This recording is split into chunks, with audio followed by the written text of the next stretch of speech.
My name is Daniel Hayes. I am 34 years old.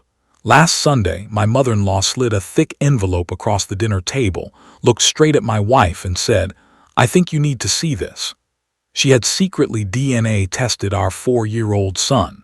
She expected the results to tear my marriage apart.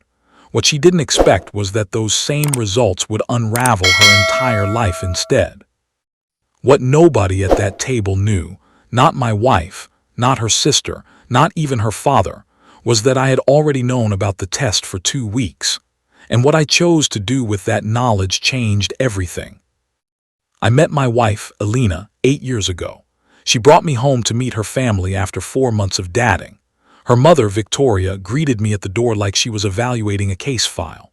No warmth, just a firm handshake and eyes that studied everything about me. At first, the evening felt normal: food, small talk, polite laughter. But Victoria had a way of steering conversations into places that revealed more than people intended. She asked about my background, my upbringing, my parents. When I told her my father had left when I was young, she gave a slow nod, the kind that didn't show sympathy but recorded information. That was my first lesson about her. She collected details, and she never forgot them. Alina and I married a year later. Life was peaceful in the beginning. We built a small home together, created routines, and tried to carve out a life that felt separate from her family's influence. But Victoria didn't believe in distance. She showed up unannounced, rearranged things in our house, offered suggestions disguised as help. Her younger daughter, Melissa, echoed everything her mother said, amplifying it without question. At first, I stayed quiet. I told myself it wasn't my place to challenge the dynamic. When our son, Noah, was born, everything shifted.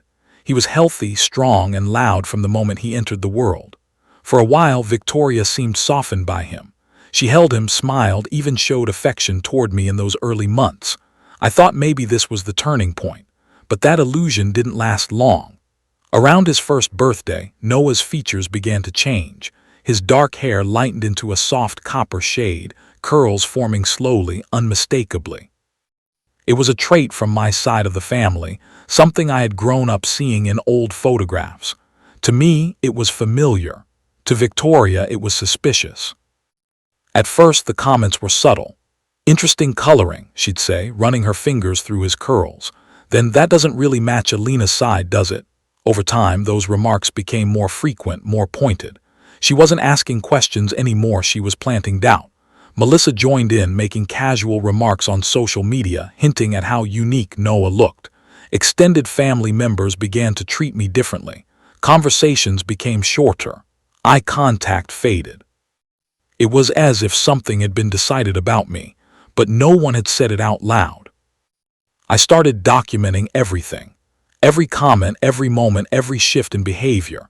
It wasn't paranoia, it was instinct. I needed clarity, proof, something solid in a situation built on whispers and implication. Then one afternoon, I received a call from a lab.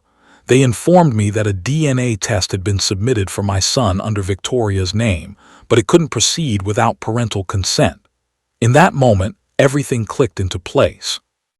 The comments, the tension, the quiet judgment, it all led here. I didn't confront her. Instead, I called a lawyer. I needed to understand my rights, my position, and how to respond in a way that would end this pattern permanently. I learned that what she attempted was a violation, legally and ethically. But more importantly, I realized something else. If I exposed her too early, she would retreat, apologize, and the cycle would repeat. So I waited. I let her continue, knowing she believed she was about to reveal the truth. During that time, I dug deeper. I traced how these tests worked, how DNA databases connected people, how results revealed more than just paternity. That's when I found it, a match connected to my son's profile. A man in his mid-30s listed as a potential half-relative.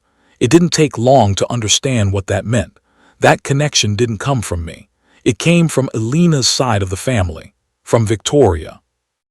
I didn't tell anyone. I gathered evidence, documented everything, and prepared. When I overheard Melissa casually mention that her mother planned to reveal the results at a family dinner, I knew the exact moment this would unfold. She had built a stage, invited an audience, and convinced herself she would win. That Sunday, we arrived at her house. Everything felt rehearsed, too controlled, too deliberate. Dinner went on like any other, but beneath the surface, tension hummed. Then Victoria stood up, picked up the envelope and slid it toward Alina. She spoke with confidence, framing her actions as protection, as concern, as love. She questioned Noah's appearance openly, suggested doubt about my place as his father, and told Alina she deserved the truth. Alina opened the envelope. Silence filled the room as she read. Then she looked up and said the words that cracked Victoria's certainty in half. "He's Daniel's son." The results were clear, overwhelmingly clear. The accusation collapsed instantly, but I didn't stop there. I calmly revealed that I had known about the test for weeks, that I had been contacted by the lab, that what she did was not only wrong but illegal. And then I asked Alina to keep reading. The additional report, the one Victoria hadn't anticipated, the one that showed a genetic connection to a man none of us had ever heard of. The room shifted. Victoria's composure disappeared. Questions came from every direction. Alina turned to her mother and asked who the man was. Victoria tried to deny it, tried to deflect, but the truth was already there, undeniable. Her sister finally spoke up, confirming what had been hidden for decades. Victoria had a child before her marriage, a secret she had buried her entire life. Everything unraveled in that moment. The accusations she built, the doubt she spread, the narrative she created, it all collapsed under the weight of her own truth. The very test she used to question my integrity exposed her own past. We left that house that night with more clarity than we had ever had, not just about the situation but about the people in it. In the weeks that followed, relationships shifted, apologies were made, boundaries were set, and slowly things began to rebuild, not the way they were, but in a way that was honest.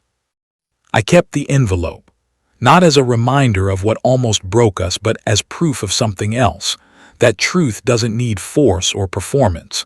It reveals itself in time, and sometimes the person most determined to expose you is the one hiding the most.